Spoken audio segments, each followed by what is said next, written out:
L'estime de soi des Noirs conjurait les prophéties.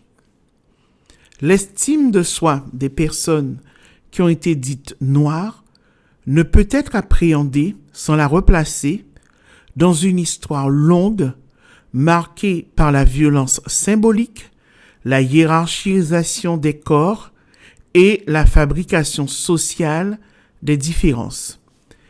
Il est essentiel de rappeler que l'estime de soi n'est pas une simple disposition individuelle. Elle est profondément ancrée dans des structures sociales, des représentations collectives et des héritages historiques. La construction identitaire des Afro-descendants en Guadeloupe s'inscrit dans un contexte où leur couleur de peau a été historiquement investie d'une signification négative. La couleur devient alors plus qu'un attribut physique, elle est socialement construite comme un stigmate, parfois intériorisée au point d'être considérée comme un maléfice, comme une malédiction, le fait d'être noir. Ce processus, analysé dans de nombreuses sociétés post-esclavagistes et coloniales, repose sur une hiérarchisation raciale où la couleur de peau noire a été associée à l'infériorité, à la laideur ou à l'irrationalité. Ainsi, dès l'enfance, les individus qui sont dits noirs peuvent être confrontés à des messages explicites ou implicites qui dévalorisent leur apparence et leur identité. Le corps devient alors un lieu de lutte. Le cheveu crépus en particulier est emblématique de cette tension. Il est souvent perçu comme indiscipliné, difficile, nécessitant d'être dompté, transformé, voire corrigé, et remplacé par des perruques aux cheveux longs et lisses. La couleur de la peau doit être absolument transformée, elle doit être rendue blanche par tous les procédés chimiques destructeurs qui peuvent entraîner parfois la mort. Donc ce corps devient effectivement un terrain de lutte. Derrière ces pratiques capillaires ou épidermiques se joue une quête d'acceptabilité sociale, une tentative de se rapprocher des normes dominantes. Mais cette lutte ne concerne pas uniquement les cheveux, la peau, donc le nez, les lèvres, les fesses. Tout doit être modifié, modelé selon un critère, le critère qui serait celui des corps dits blancs. Tout cela relève d'une intériorisation des normes esthétiques eurocentrées. Les effets du manque d'estime de soi sont multiples et traversent toutes les sphères de la vie sociale. L'un des plus marquants est l'autodénigrement. Il peut se manifester par des discours dévalorisants sur soi-même ou sur son groupe d'appartenance, parfois sous forme d'humour ou d'autodérision, ou parfois aussi avec des mots qui transmettent, qui expriment une forme de souffrance profonde d'appartenir à ce groupe des Noirs. Mais derrière ces mécanismes se cache souvent une souffrance profonde liée à l'intériorisation du regard dominant. Dans les relations personnelles, ce manque d'estime de soi peut engendrer des difficultés à se sentir digne d'amour ou de respect. Il peut aussi influencer les choix amoureux, parfois orientés par une recherche de validation sociale, donc de rechercher une partenaire ou un partenaire qui serait très blanc de peau. Les complexes physiques, quant à eux, peuvent limiter l'expression de soi, freiner la prise de parole ou l'affirmation de soi dans l'espace public. Dans la vie professionnelle, le manque de confiance en soi et d'estime de soi peut conduire à de l'autocensure, à une moindre prise de risque et à une sous-estimation de ses compétences. À cela s'ajoutent les discriminations structurelles qui viennent renforcer ce sentiment d'illégitimité. L'estime de soi des Noirs se trouve alors prise dans un cercle vicieux alimenté à la fois par des facteurs internes et des facteurs externes. Les représentations médiatiques jouent un rôle crucial dans ce processus. L'histoire des Noirs au cinéma et à la télévision est marquée par la stigmatisation. Les personnages noirs ont longtemps été et demeurent encore souvent cantonnés à des rôles stéréotypés. Serviteurs, criminels, figures comiques ou hypersexualisées. Ces images répétées contribuent à façonner l'imaginaire collectif et influencent la manière dont les individus qui sont dits noirs se perçoivent eux-mêmes. Un autre aspect fondamental concerne le langage. Les proverbes, par exemple. Pour ce qui est de la Guadeloupe, le répertoire de proverbes à connotation négative à propos des Afro-Guadeloupéens est si conséquent, si étoffé, qu'il a un impact incontestable sur l'estime de soi de celles et ceux qui en font usage ou et qui en sont les récepteurs. L'impact de ces locutions proverbiales porteuses de mépris et de mésestime sur les Guadeloupéens d'ascendance africaine est d'autant plus important qu'elles sont passées dans le langage courant et sont d'une vivante actualité. En effet, leur utilisation est quotidienne dans les activités et les relations sociales au sein de la société guadeloupéenne. Je peux vous citer quelques-unes de ces expressions populaires, dégradantes, dénigrantes, dévalorisantes à propos des personnes dites noires en Guadeloupe et qui sont encore utilisées dans le langage de tous les jours.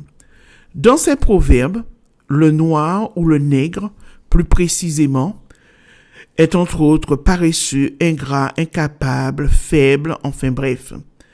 Alors, je peux vous citer par exemple le fameux complot à nègre, c'est complot à chien, pli au nouet, pli au couillon, nègre peut pas travailler avec nègre, les noirs sont incapables de travailler ensemble. Alors, pli au nouet, pli au couillon, plus il est noir, plus ils sont noirs, plus ils sont stupides. Nègre pas qu'à commander nègre, les noirs sont incapables de manager les noirs. Et il y a énormément d'autres proverbes de ce type que vous pouvez retrouver dans mon ouvrage sur l'estime de soi des noirs. Les proverbes valorisant et véhiculant une image positive pour les noirs sont extrêmement rares dans la culture guadeloupéenne, mais plus généralement dans les sociétés post-esclavagistes, et ce n'est que de façon exceptionnelle que l'on peut trouver un dicton faisant l'éloge des afro-descendants dans ces sociétés. Personnellement, je n'en ai pas trouvé. Lorsque ces proverbes sont énoncés, ils peuvent devenir ce que l'on appelle des prophéties auto-réalisatrices. Ce que l'on dit, ce que l'on entend, finit par structurer les perceptions et les comportements. Conjurer les prophéties que sont ces proverbes, c'est transformer les discours, produire de nouveaux récits. La prophétie auto-réalisatrice, si vous êtes sûr que nègre ne peut pas diriger nègre, eh bien, dans toutes les activités où vous allez avoir un rang hiérarchique supérieur sur des personnes dites noires, si un problème se pose, vous allez immédiatement ressortir ce proverbe et dire « on me l'avait dit, nègre ne peut pas diriger nègre, les noirs sont incapables de diriger les noirs » et sans vous dire qu'un blanc qui dans la même situation aura une situation de conflit ou de difficulté avec un blanc ne dira jamais « ah ben tiens, je le savais, un blanc ne peut pas diriger les blancs ». Voilà en comment se réalisent les prophéties autoréalisatrices. Alors, comment construire, réparer et restaurer l'estime de soi? Connaître l'histoire et les racines profondes de cette idéologie stigmatisante est important pour la déconstruire. Apprendre à s'accepter constitue une étape fondamentale. Cela implique de déconstruire les normes imposées et de réinvestir positivement son corps et son identité. La pratique de l'autocompassion est également essentielle. Elle permet de développer un regard bienveillant sur soi-même, de reconnaître et d'admettre ses vulnérabilités sans les juger. Travailler son amour-propre, c'est aussi apprendre à se valoriser indépendamment du regard des autres. Les talents et les valeurs jouent ici un rôle central. Ils permettent de se définir autrement que par les catégories imposées. L'évaluation de l'estime de soi, à travers des outils comme certaines échelles psychologiques, peut offrir des repères, mais elle ne doit pas faire oublier la dimension profondément sociale et historique de cette question dans les sociétés post-esclavagistes ou dans les sociétés qui ont connu la colonisation. Construire, réparer et restaurer l'estime de soi implique un travail à la fois individuel et collectif. Cela passe par une remise en question de la notion même de race, qui constitue une imposture, mais qui est encore opérante. Il s'agit de se connaître, de repérer ses biais mentaux, de développer une pensée plus flexible. Éprouver de la fierté et la montrer constitue un acte profondément politique. S'aimer dans un contexte où tout a été fait pour produire le contraire est une forme de résistance. C'est affirmer que l'on est un être humain qui a de la valeur et qui refuse que ce soit sa couleur de peau qui le définisse. C'est reconnaître que l'on a de la valeur. Ainsi, l'estime de soi des personnes noires ne relève pas uniquement de la psychologie individuelle. Elle est le reflet d'un ordre social, historiquement et politiquement construit, qu'il s'agit de combattre sans relâche. L'estime de soi n'est pas une chose que l'on possède ou que l'on ne possède pas. Vous avez la capacité de développer et de faire grandir votre estime de vous grâce à un travail conscient sur vous. Détruire le fantôme de la plantation, tuer le maître dans la tête, est un impératif à cette libération qui permettra aussi de briser la chaîne de la transmission transgénérationnelle de ces traumatismes. Combattre les modes de pensée issus de la société esclavagiste, comme les proverbes prophéties, demande de bien connaître les racines de leur création et de bien identifier les modalités selon lesquelles ils ont été élaborés et inculqués aux personnes afrodescendantes, car il s'agit de détruire le fantôme de la plantation, non pas de chercher à s'abriter de lui. Il est important de développer votre assurance et votre confiance en vous à travers la prise de conscience des effets des constructions sociales et mentales, des représentations sociales des stéréotypes et des préjugés qui structurent les proverbes négatifs relatifs au noir. Si vous avez une couleur de peau dite noire, vous devez avoir pleinement conscience que cette couleur de peau n'a strictement aucun impact sur vos capacités physiques et intellectuelles ou sur votre beauté intérieure et extérieure.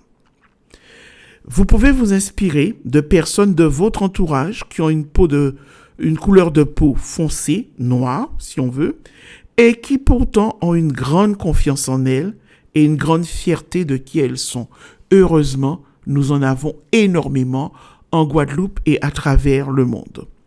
Vous pouvez aussi prendre comme modèle des célébrités guadeloupéennes ou internationales qui ont de grandes réussites, qui sont extrêmement fiers d'elles et qui ont une couleur de peau dite noire. Affirmer Black is beautiful, comme l'ont fait des activistes afro-américains dans les années 60, n'est pas suffisant. Il faut croire que l'on peut être noir et beau. Il faut donc purifier complètement vos croyances profondes de la supériorité prétendue des personnes qui ont une couleur de peau dite blanche. Vous devez vous autoriser à contester un ordre racial établi, élaboré précisément pour dominer et maintenir la domination sur le groupe des personnes dites noires. C'est une démarche obligatoire dans ce combat pour détruire le fantôme de la plantation. Alors, on peut dire que si les Africains déportés pour être mis en esclavage et leurs descendants immédiats ont rempli leur mission de se libérer physiquement de l'esclavage, les générations actuelles doivent, elles, terminer ce travail de libération. Elles doivent s'emparer de la lutte pour la libération de l'esclavage mental.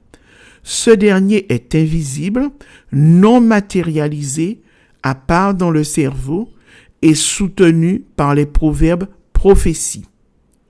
Les stigmates de cet esclavage mental, qu'on l'on retrouve dans les fameux proverbes négrophobes qui sont utilisés par des personnes noires, donc les stigmates de cet esclavage mental doivent être toujours identifiés et combattus avec détermination. Pour aller plus loin, je vous invite à lire mon livre « L'estime de soi des Noirs » paru aux éditions L'Harmattan. Vous pourrez trouver toutes les coordonnées sur Internet. Et puis, toujours vous dire qu'il s'agit de conjurer ces prophéties et de les rendre absolument inopérantes.